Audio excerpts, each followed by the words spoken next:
Welcome to the Lazy CEO Podcast, where Jim Schlexer, author of Great CEOs Are Lazy and founder of the CEO Project, features compelling experts and topics for CEOs of mid to large-size companies. Now, let's get started with the show.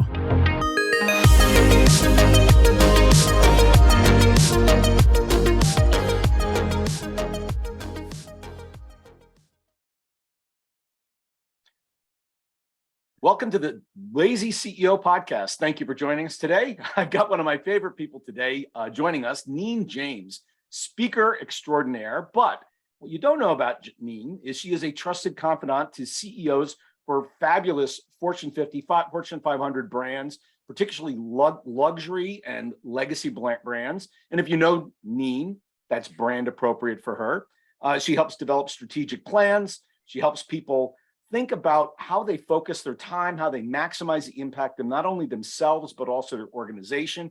And she does a lot of very interesting coaching around systems thinking and communication techniques to improve executive effectiveness. I think she's got a lot to offer to us. So we're going to spend some time with Neen and hopefully get some phenomenal ideas you can all bring home to your business today. So welcome, Neen. What a treat it is to serve. Jim, thank you for inviting me. I'm honored to be here.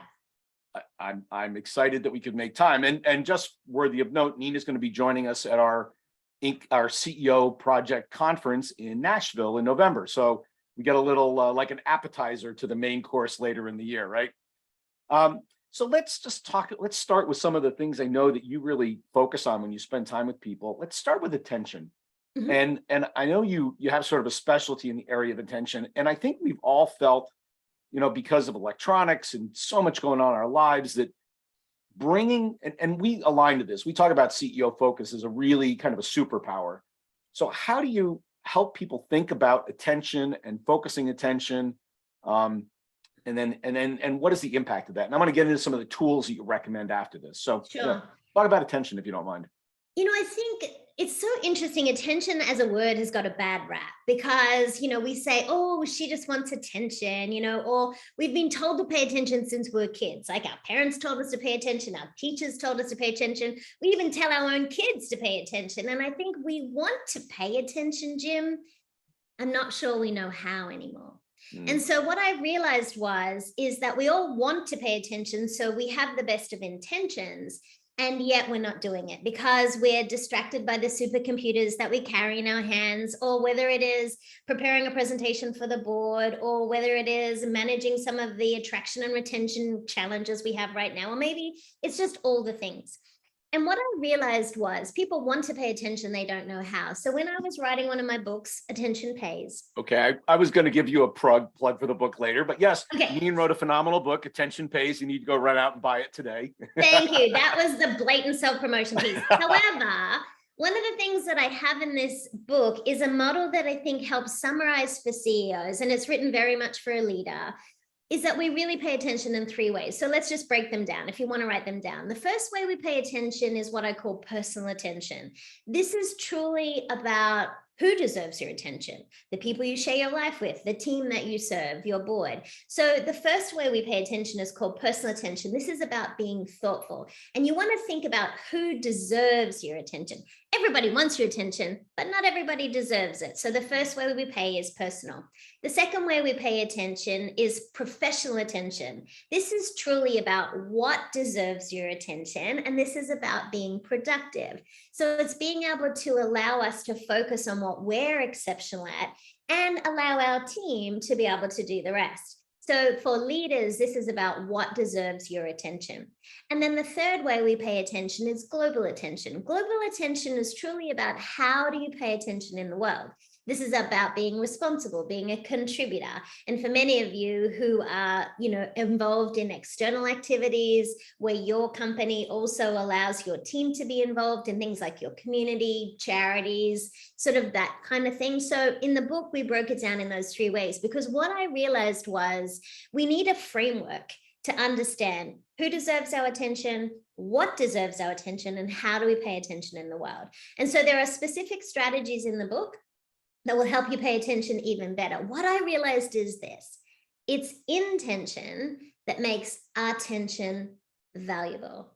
So you really want to think about, are you being intentional with your attention in the situations? If it's a one-on-one with your team, if it's standing in front of your board, if it's working with your CMO about the activities that you're going to have planned for the next 12 months, where you can really get the best return on your attention is doing what you're really good at and allowing your team to do the rest. Jim, does that help answer your question? No, that's great. And you're making me say, does it create tension when you aren't intentional about your attention? No. Wow.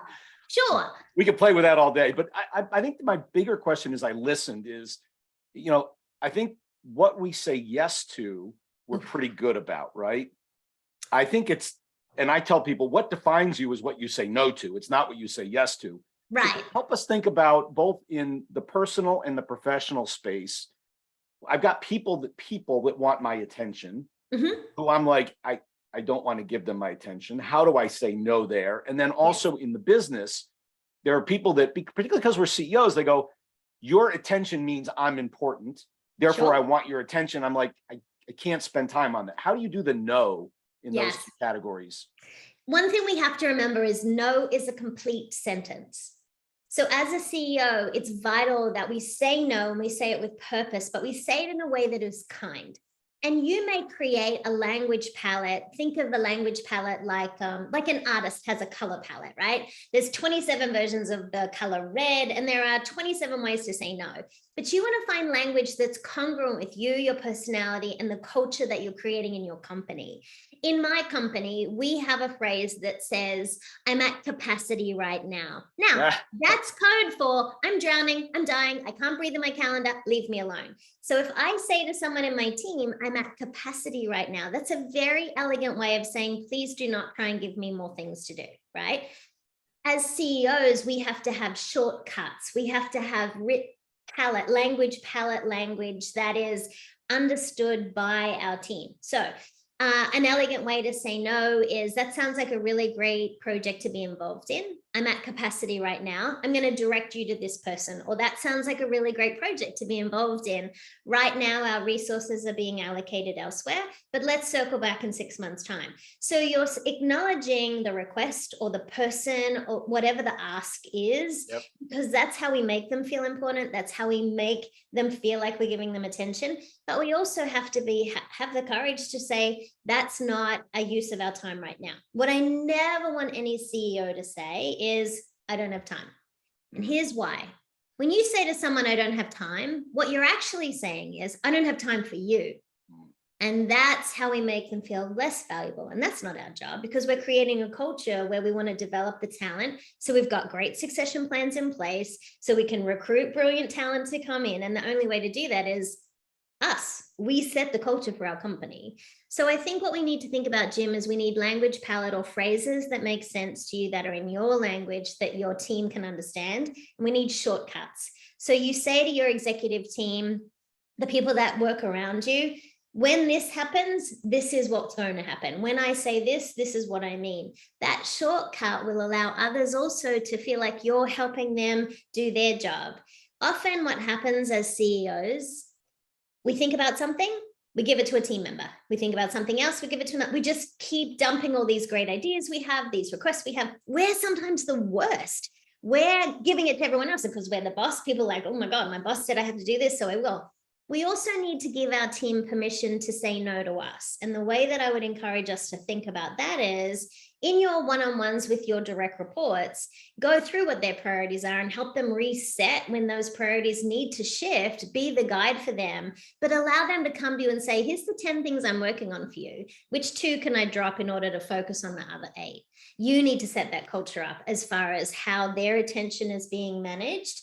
And also, as a leader, sometimes they might have things that you haven't thought about because they're closer to things than you sometimes. Give them the space to talk about that. Jim, does that help? Yeah, it is. And I think it's hard because intrinsically, because of the position, we're a little intimidating. And so it's hard for people. I think that concept of giving permission to tell me no. And by the way, you can't just say it once. You have to say it like 20 times before people believe that you really mean it. But by you the way, have I'm to gonna also try this. carry through. You have to carry through, Jim. Yeah. If you're going to say something like that, you have to carry through. Like, I'm always begging my CEOs, stop sending email at night. And here's my request. Every email you send at night is stealing minutes from someone's family. And I know that's harsh, but I know it's in your head. So you're like, I thought about it, I'm going to send it. And you might say to your team, oh, if I send you an email, don't bother returning it. You're the boss. Of course, they're going to want to return it. And then you start this culture that has a ripple effect through your organization. So stop it. So what you want to think about is write the email if you have to send it, but save it in your drafts and set it in business hours, if that's possible, because we live in a 24-hour business environment, because many of you are running global firms. But please be conscious of the team, your direct reports, that we want them to be the most energized. We want them to really be able to focus on what matters. And if they're answering the emails from you 24 hours a day, they're not getting the recovery that their brain requires to give their best service to your company. Love it. I'm going to try this the next time I get asked to take out the garbage. I'm going to say, look, I'm at capacity right now. So, and when it doesn't work, I know who to blame. Let me know how that goes for you. Yeah, I know. What about on the personal side, which seems more delicate, right? I love sort of the shortcuts. And I did this with a lot of teams, like when the team was going down, into detail that we didn't need to talk about, we called it rat hole, right? And anybody could say rat hole and it would just stop the conversation. Okay, elevate and move on. So I love that. But what about on the personal side, right? So now we have somebody there's a bit of a relationship with, it's non-business. And for whatever set of reasons, I just don't want to commit the time to this person. How do you elegantly do that? I love what you did in business. I don't think it quite translates. You got to do something a little different personally. It Or sort does of does though. So Jim, for example, think about all the invitations we get to attend events. And it's Saturday night and all you want to do is hang out on your couch and watch a movie and just be away from everyone. I don't know if that's, maybe some of you relate to that. So what I always do is when I get invited, I say, that sounds like a fantastic opportunity. Thank you for thinking of me. Have a great time. Like, I will decline invitations first, generally, and I'll do it quickly. And part of the reason for that is, I think we live in this gray. And so what happens is we get an invitation. We're like, oh, I don't really want to go, but I should go. I should say yes. I don't feel like saying yes. So we put it off. We've wasted so much mental real estate about should I or shouldn't I? We've lived in the gray. We have this rule in my team that is this. It's pretty fancy. It goes like this. If it's not yes, it's no. That's it. Like, if it's not an instant yes, absolutely, I want to go to this event, this is exactly what I want to do, then it's just a no, because then I'm not spending time and real estate of my beautiful brain thinking about whether I should go to an invitation or not. Now, here's the other thing. When you're declining an invitation, you want to acknowledge the person who was generous enough to invite you. So you say, hey, thank you for thinking of me. That sounds like an amazing party. I know you're really going to have a great time. Another thing sometimes I'll add is I have another commitment. Now, the commitment could be with my couch and a movie, but nobody knows that. It's nobody's business, right? So you just have another commitment. In the same way, if you're trying to move through your calendar, you say, I have another commitment. It could be that at 11 o'clock, you want to make a lunch break with yourself, but that's a commitment. So using words like capacity and commitment aren't emotional and people don't question them. So personally, if you say no to something, don't back it up with 10,000 excuses because nobody cares after that, right? So just acknowledge it. But personally too, in the same way, so many of us as CEOs get invited to mentor people, serve on boards, volunteer in charities. There's so many things we get asked to do. So think about, for example, the charity component. Because of your position and your company and your generosity, people are constantly asking you. So think about, as a team or personally, here's who I support.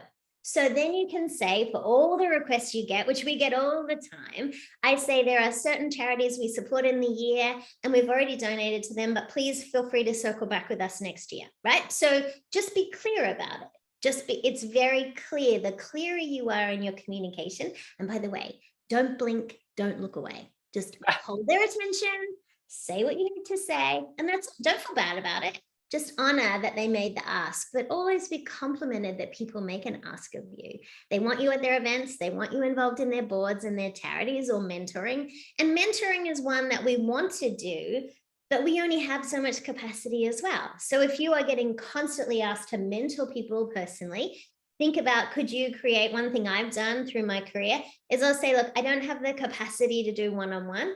Would you be interested in being part of a group? If I could get you all together on a Zoom call, would that work for you? And we can do Q&A. People love it, right? What they want is access. Yeah. So if there's an alternative for you to make that available, do that. I love that. Just to riff on that yes, no thing, we actually go further on that. We go, if it's not hell yes, right? Then it's a no. Yes. There's I no love yes. that Derek wrote that in his book. It was like, hell yes. It's in a couple places. And the emotion around hell yes makes you understand, oh, I really want to do that. And then you go, okay, I'm gonna make time for it. These last few years have also caused people, Jim, to think about what really does matter. And so people, leaders especially, are in a position now where all of the rules of business have been broken. The way that we operate, the way that we lead, the way that we organize things is very different now. And so we're building this luxury plane as we fly it, right? So we're trying to think about all the things we have to do, and the things we knew as leaders that we grew up with. Some of those rules don't exist anymore. We've had to recreate. And so if you think about this theme we have in November of leading through turbulent times, when we are flying this plane, there's a lot of turbulence right now, and we need to be that navigation system that makes people feel safe, that you as the leader know what your attention is focused on so they can also support you. Got it. So one more thing on attention, and we'll move to another topic. I saw Simon Sinek do an interesting thing about, he was speaking with somebody and talking about, you have my attention, right? It was clear. Then he got a phone from the audience, and he just had it in his hand while he was talking to the person.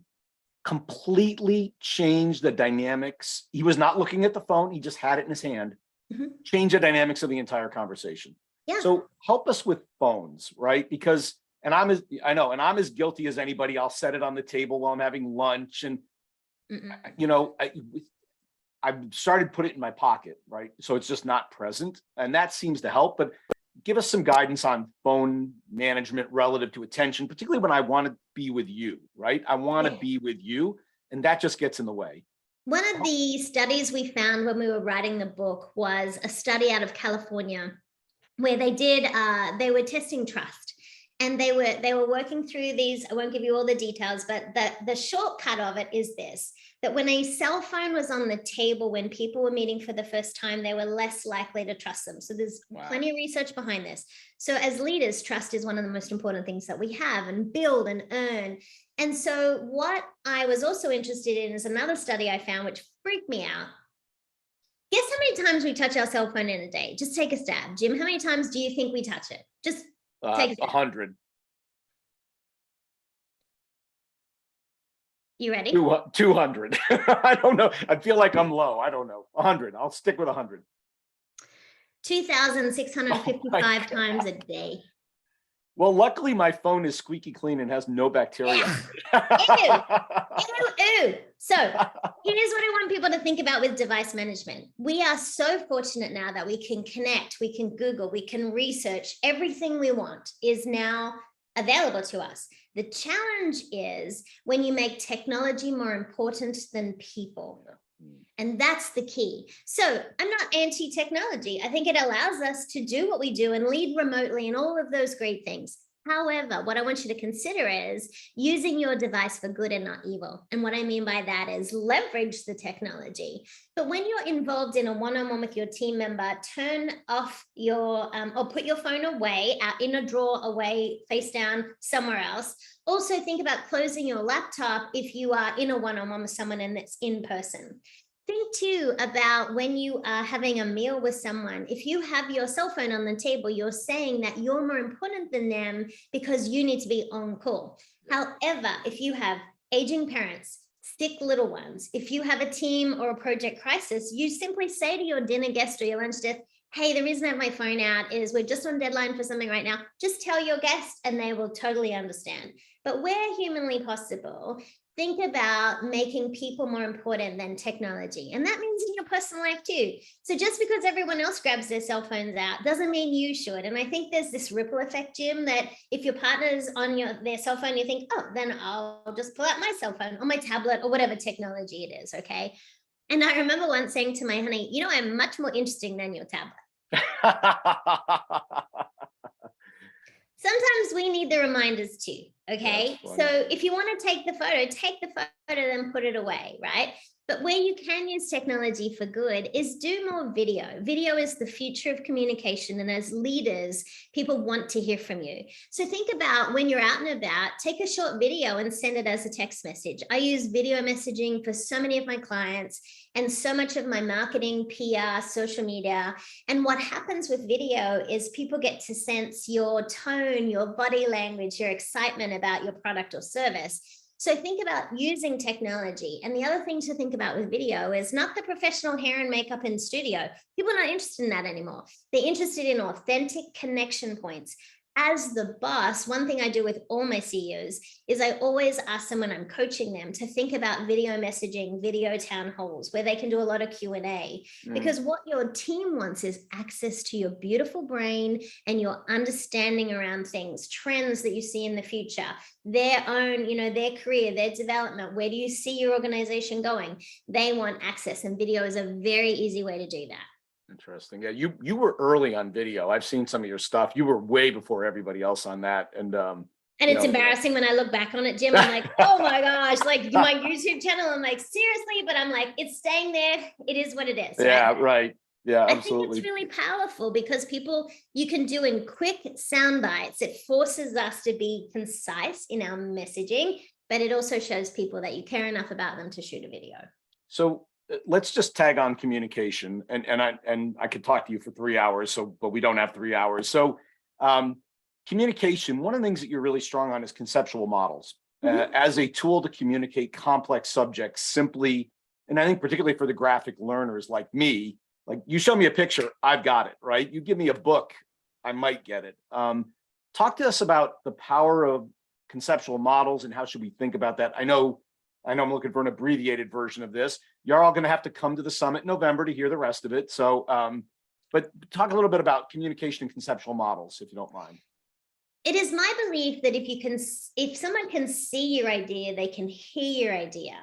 If they can hear your idea, they can share your idea. And as executives, you know that we see before we understand.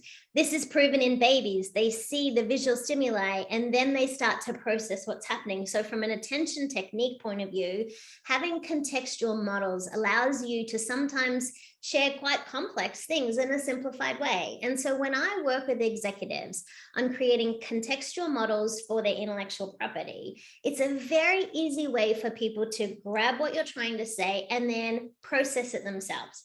For example, you all know contextual models. You've seen them in the wild. You mentioned Simon Sinek. The reason his TED Talk went so viral, it was okay. It was because, no offense to Simon, but it was because on the flip chart, he drew the golden circles. People were like, oh, I get it. When you think about the late Stephen Covey, he had the urgent versus the important, which is very simply just a quadrant model. If you look back in history about the food pyramid, these are the foods you should eat. Now, that's a little ancient now, but think about it. You are surrounded by contextual models. As leaders, we have to give the tools to our team to communicate what it is that we want them, our clients, our customers, our members, our patients, whatever business you're in, to understand. So I also believe that you said, Jim, about people who love that visual kind of model. Think about your audience. You have really multiple kinds of people in your audience, as you know, but very quickly you want to identify. You have people in the audience who are very global, meaning they love a big picture. And you also have audience members who are very local. They love detail. Many of you live in the global, so it's easy for you to communicate in strategic big concepts, but you also need to cater for the people who don't think that way. In the same respect, you have global and local. You also have people who are more leaning towards the left hemisphere of their brain than the right hemisphere of their brain. Now, my left hemisphere brain people, they love a good contextual model. Jim, you show them in the picture, they don't listen to any of the detail, they got it. That's all they want, right? But you also have to complement contextual models with metaphors. We're going to get into this a little bit more when we get together in November. But the beautiful thing about a metaphor is memorable, repeatable, and retweetable. So if as a CEO, you can think about what's my contextual model to demonstrate my expertise or my product and service, but what's the metaphor that will also help people understand it? Because that's the right brain global people. what you want to think about with a contextual model is a really sexy contextual model that has a bit of mojo, can be used in your collaterals, your RFPs. It can be used when you're presenting internally on your website, on your business cards. When I work with teams, we find that it's a tool that can be used in multiple ways. So what we're going to explore when we get together is two frameworks that I love. One is how to articulate your value and what your company does for platinum positioning. And the second is how do you develop contextual models? It's what I call idea shaping. And we can make that white paper available to everybody, Jim. So we can put that in the show notes. But I think it's important that we have tools and frameworks that help us very quickly get someone's attention, keep their attention, and help them understand what we're trying to say. Love it. You know, the thing that I think people struggle with on contextual models is precision versus transferring the concept, right? And so, and maybe it's the left brain, right brain problem, right? There's a high level conceptual model that it's like 80% right, but it's missing some of these little bits and pieces that, depending on who you are, you go, oh my God, they're so important, those little details. And they end up with this contextual model. It's gigantic and complex, and now you've lost the sauce, right? Exactly. And you know, Jim, I was guilty of that too. I created this model. I was so impressed with myself. Oh my God, it had 15 layers to it. I remember presenting it on the stage and it was beautiful and it was complex and it was amazing. And then one of my very smarty pants friends said, Neen, oh my God, that's way too complicated. I was so caught up in my own model. So I know what that's like, Jim. I totally understand that. But here's what you want to think about with contextual models. Less is more. If you can draw it on a napkin or pop it on a flip chart or sit across from a bar with someone and just scribble it on some notes, that's the sign of a good contextual model. But in the model, which we're going to explore, is the words you use. So you want to pick the point of your model.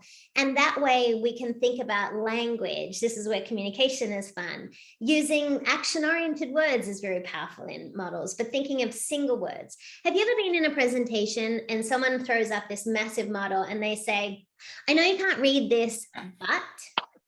The minute they say that, we're in trouble, right? Oh, stop doing that to your audience. It makes them crazy, right? So that's just stupid. Don't do that.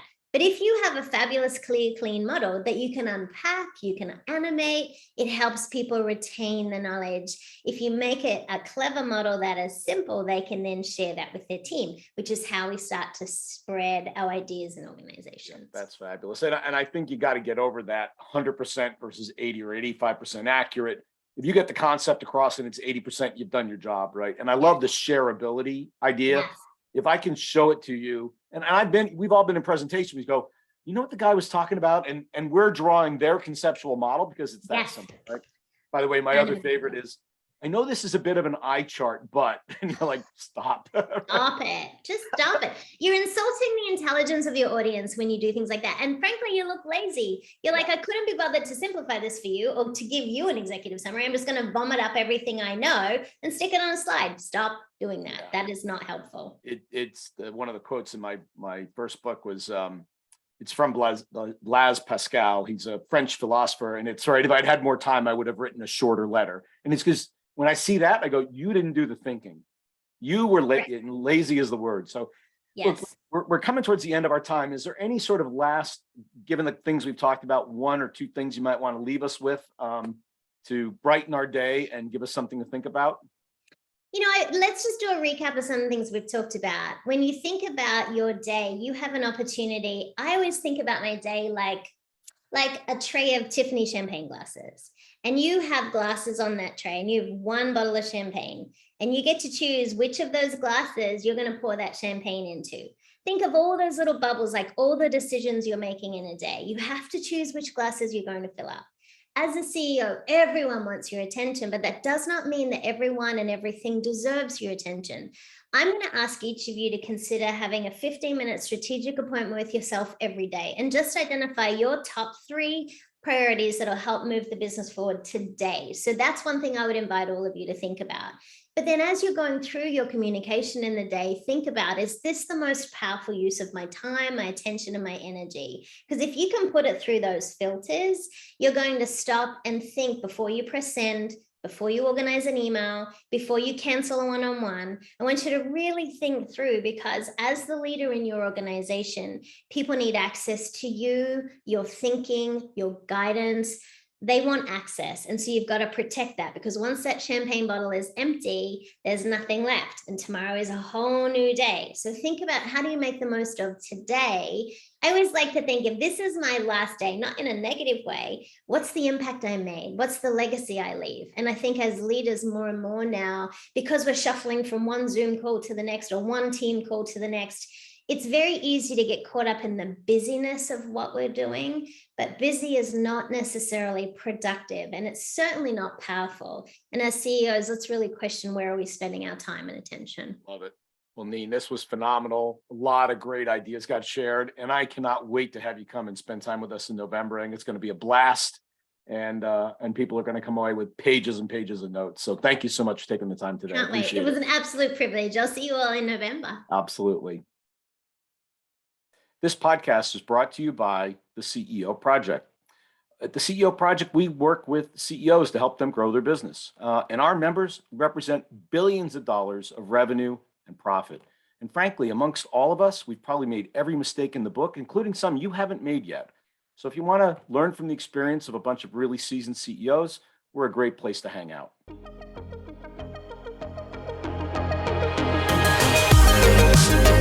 Thanks for listening to the Lazy CEO podcast. We'll see you next time, and be sure to click subscribe to get future episodes, and check out our website, www.theceoproject.com.